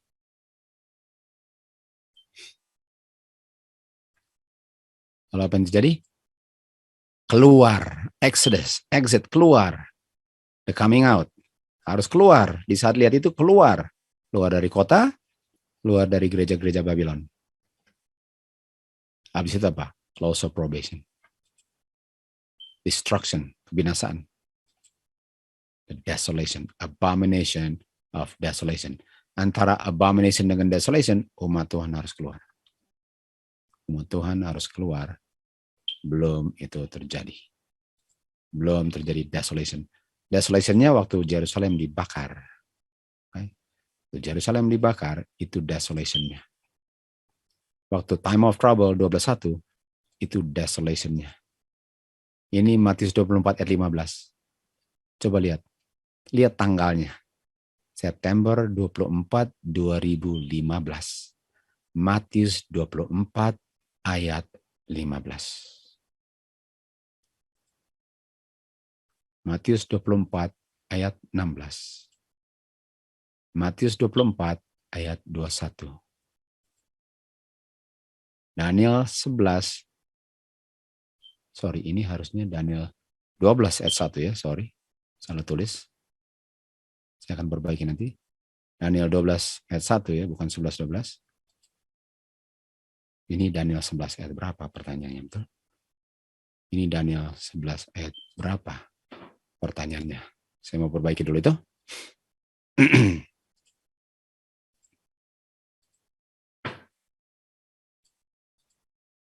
Okay. Jadi tandanya sudah terjadi tandanya, saudara. Saya perlu kasih lihat lagi supaya jangan orang mengambil kesimpulan yang salah. Oke. Okay. Oops.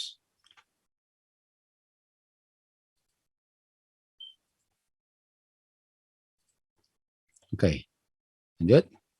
Jadi kita lihat tandanya sudah terjadi. Nah, tanda abomination September 24 harus keluar. Also probation, destruction. Dan September 24 15 adalah Matius 24 ayat 15. Matius 24 ayat 16. Matius 24 ayat 21. Yang sama dengan Daniel 12 ayat 1. Pertanyaannya, Matius 24 ayat 15 itu terjadinya Daniel 11 ayat berapa? Itu pertanyaannya. Dan kita akan lihat persis kapan terjadinya. Oke, jadi kita bisa lihat di sini bahwa di saat kita lihat Daniel 11 sudah mau berakhir dan sudah memasuk time of trouble, ada spirit of war. Oke, ada roh peperangan di dunia ini. Dan Matius 24:6 dia bilang kita akan dengar perang dan desas-desus perang. Ini spirit of war ini. Tapi dia apa? Waktu kamu lihat spirit of war, dia tahu Daniel 11 masih terjadi kan? Belum Daniel 12. Dia bilang apa? The end. Daniel 12 belum terjadi persis. Jadi kita lihat peperangan, itu peperangan masih Daniel 11, belum Daniel 12. Sesuai dengan Matius 26.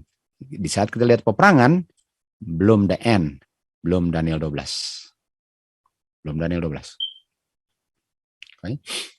Lalu kita lihat di sini mengenai peperangan. Dan saya melihat Tuhan Yesus belum tinggalkan bilik mas suci sampai semua kasus sudah ditentukan untuk keselamatan atau kebinasaan. Lalu setelah itu murka Tuhan tidak akan datang sampai Tuhan Yesus selesai pekerjaannya di bilik mas suci dan menanggalkan jubah imamnya dan mengenakan jubah pembalasan dendamnya. Tuhan Yesus akan tinggalkan posisinya antara Bapa dan manusia, tidak ada perantara lagi, dan Bapa tidak akan tetap berdiam diri.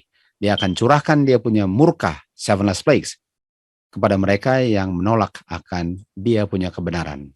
Okay. Lalu misal bilang, saya melihat angering of nations, wars and rumors of wars, biru.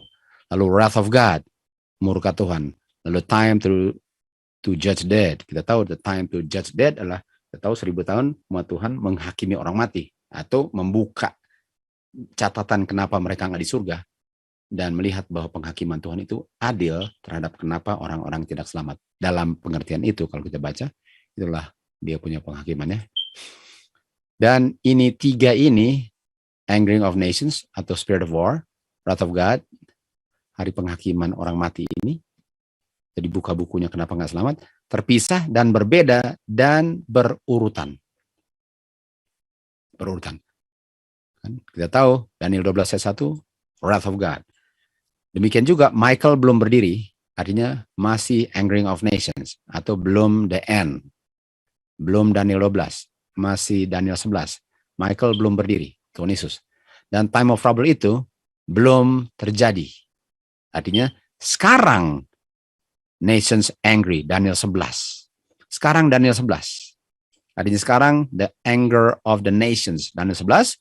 Lalu habis itu 7 last plagues, wrath of God. Baru 1000 tahun buka buku orang-orang yang hilang. Okay. Jadi itu urutannya. Jadi kita sekarang di Daniel 11, tapi tambah lama tambah dekat. Coba lihat ya. Daniel 11 ini kita tahu 1140b, 41, 42, 43, 44 kabarkan, 45, 12. Kita sudah lihat cuma 45 aja yang belum. Walaupun dia menguasai seluruh dunia punya keuangan, sedang menuju ke situ. Sedikit lagi. Tunggu tanggal main. Lihat semua mahal, semua harga mahal. Siapa yang tentukan itu? They have control over the precious things of Egypt. Dia akan have power over treasures of Egypt, gold and silver. Itu dia. Sudah terjadi. Apalagi yang mau ditunggu? Kita harus keluar. Nggak bisa kita lama-lama lagi. Kita tidak menghargai kebaikan Tuhan. Kita semua akan dibinasakan kalau kita tidak menurut Tuhan. Oke, mari kita lihat urutannya sekarang. Urutannya Daniel 11, peperangan. Ini as a war, sorry. Ada peperangan. Lalu nations are angry. Ini adalah peristiwa sehubungan dengan tutup pintu. Lalu Daniel 12, close of probation. Time of trouble, murka Tuhan, 7 last plagues. Setelah itu, setelah Tuhan datang, orang mati punya buku dibuka dan untuk dilihat bahwa mereka patut nggak masuk surga. Dan Tuhan punya penghakiman sangat adil. Berdasarkan semua dari kehidupan kita dicatat dan dosa-dosa nggak diampuni. Itu sebabnya tetap tertulis dalam buku catatan. Ini urutannya. Jadi sekarang Daniel 12, kita di Daniel 11. Dan 11-nya di mana? Itu September 24. Di mana ayat berapanya September 24? Kita lanjut. Okay. Jadi kita sudah bisa lihat bahwa komplit jatuhnya Babylon, semua bangsa minum. Yang kita sudah lihat sudah semua bangsa kan. Kenapa saya bilang semua bangsa? United Nations. Semua bangsa itu namanya apa? United Nations, betul? United Nations. Walaupun nanti kita akan lihat lebih detail lagi ya. UN, PBB kan? Melalui raja-raja dunia. Dan raja-raja dunia ini kan yang mendikte peraturan-peraturan keagamaan masing-masing negara kan. Jadi sekarang gereja di bawah kuasa sipil yang akan digunakan untuk menyerang kebenaran Tuhan. Work apostasy kita sudah lihat tadi. Threefold union. Strong delusion kemarin. Persatuan ini September 24, 2015. Reach, kita sudah bisa bilang reach, walaupun akan dijelaskan lebih detail lagi. Jadi kita sudah lihat semua ini sebenarnya, tapi saya mau simpan yang lain, akan ada lebih detail lagi. Oke, jadi kita lihat lagi. September 24:15 sama dengan Matius 24:15. Waktu kamu melihat abomination, waktu kamu lihat September 24, 2015 sesuai dengan Matius 24 ayat 15, waktu kamu lihat itu, desolation, Dan desolation itu sama dengan tribulation. Saya ganti warnanya. Desolation ini sama dengan 24-21 sudah mau terjadi. Sama dengan Daniel 21. Sudah mau terjadi. Sedikit lagi. Ini, bayangkan. Hanya ini tandanya, habis itu tutup pintu. Nggak banyak. Nggak banyak dia punya detail. Oke, kita mau lihat di sini ya. Lihat slide dulu.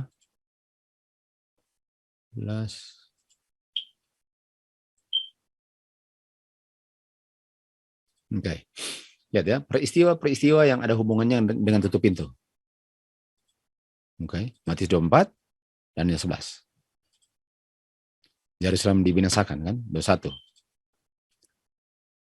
Time of trouble, 12:1. 11:45, come to his end.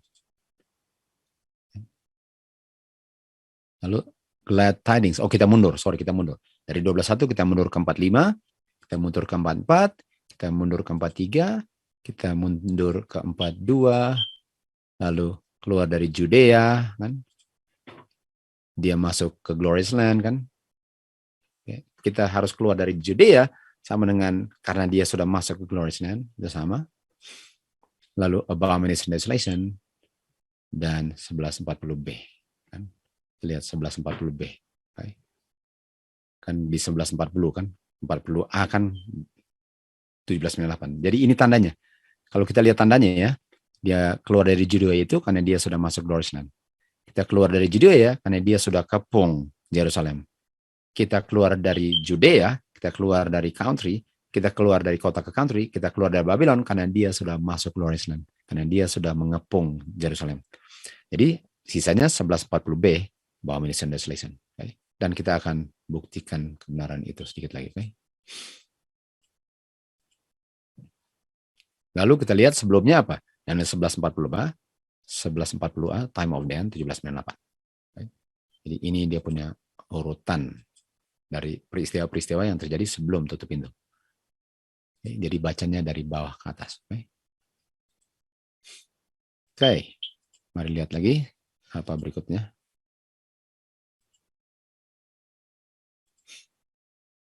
Oke.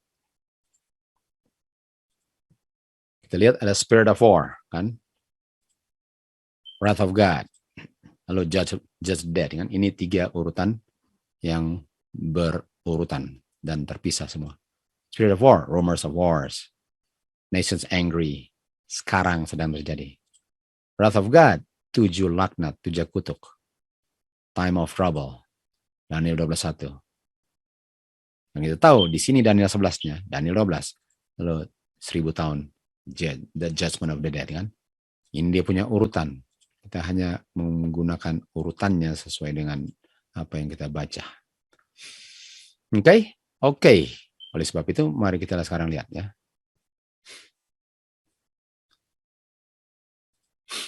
Kita lihat di sini waktu dia datang ke Amerika Serikat. Kita lihat ada 3 tempat sini. Waktu dia datang ke Amerika Serikat, mari kita lihat. After historic whirlwind visit, Pope Francis leave Iraq for Rome. Okay? Jadi setelah dia datang, dia punya visitnya namanya apa? Whirlwind.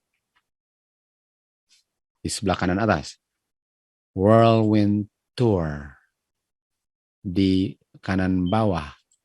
Whirlwind papal journey concludes. Jadi kedatangan dia namanya apa? Whirlwind. Kayak angin puyuh gitu. Jadi waktu dia datang itu dia punya kedatangan namanya whirlwind.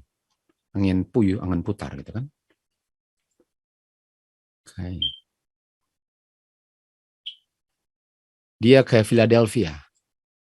Whirlwind. Dia datang ke Amerika. Dia tahu ke Washington DC, ke New York, lalu Philadelphia kan.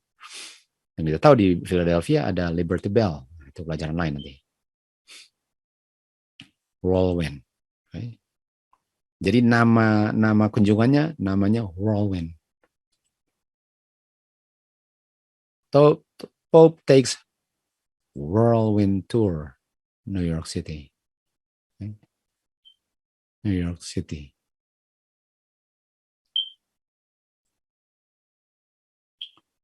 Dia punya kedatangan Amerika namanya apa? Whirlwind Tour. Whirlwind Tour. Lalu dia bicara tentang apa? Climate change. Harus toleransi terhadap orang-orang yang, jadi dibilang kita harus toleransi, kita ulang lagi, kita harus toleransi kepada abortion, toleransi lah, gay, marriage dan immigration, kita harus toleransi katanya. Waktu dia datang Whirlwind Tour. Ini dia, Whirlwind.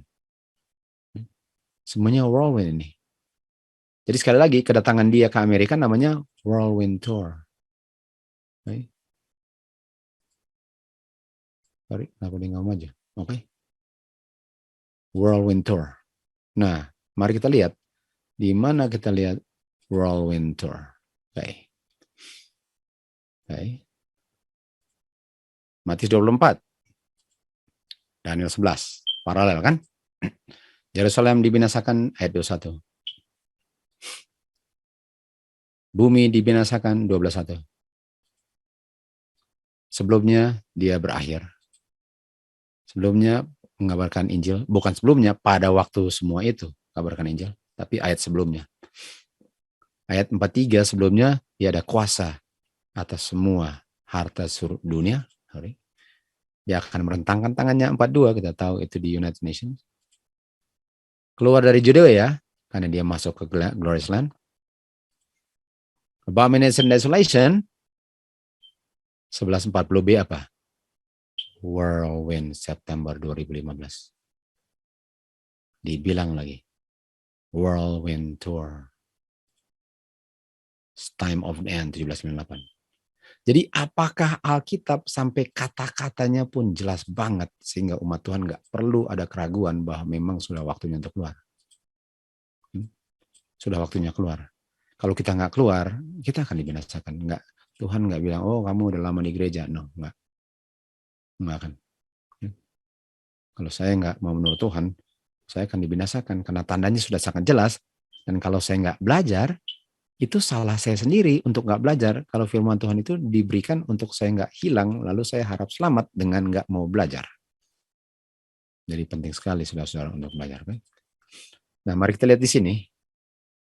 Di Daniel 1140b. Di bagian pertama 1798, lalu waktu dia datang, Raja Utara, kepausan datang seperti whirlwind. 2015. Whirlwind. Dia datang seperti whirlwind. Oke? Jadi, mari kita lihat. Apakah pekerjaan apostasi waktu datang ke Kongres sudah terjadi? Strong Resolution kemarin, persatuan dengan sipil, dengan White House, dengan Congress, dan dengan PBB. Semuanya dia sudah kunjungi. Dan semuanya sudah terjadi. Apakah sudah waktunya umat Tuhan keluar? Kita akan lanjut pelajaran ini, walaupun sisa 2 topik lagi, tapi pelajarannya masih panjang ya. Kita akan lihat seluruh bangsa akan minum anggur percabulan dan dosanya penuh, walaupun sudah dibaca tadi. Tapi kita sudah bisa lihat juga. Kita sudah lihat, tapi kita akan lihat lagi lebih detail di pelajaran-pelajaran selanjutnya. Ini semua sudah digenapi. Kalau saya belum melihat bahwa waktunya untuk keluar, saya sudah ketinggalan. Semua pekerjaan persiapan yang saya harus lakukan, saya nggak lakukan. Pekerjaan persiapan, mempersiapkan karakter di luar Babylon, di luar kota, saya nggak lakukan. Ketinggalan saya. Sementara kereta api sudah lewat, saya masih tunggu kereta apinya. Saudara-saudara, waktunya sudah dekat. Nggak ada waktu lagi untuk dibuang-buang.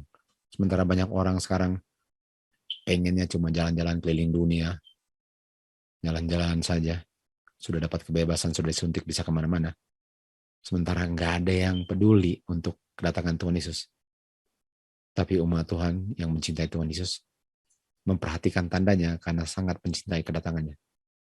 Dan akan siap untuk menjemput juru selamatnya karena selama ini sangat mencintainya, mempelajarinya, mengenalnya, mengetahui tanda-tandanya, mengikuti instruksinya, dan dijemput dan diangkat di awan-awan dengan firman yang sama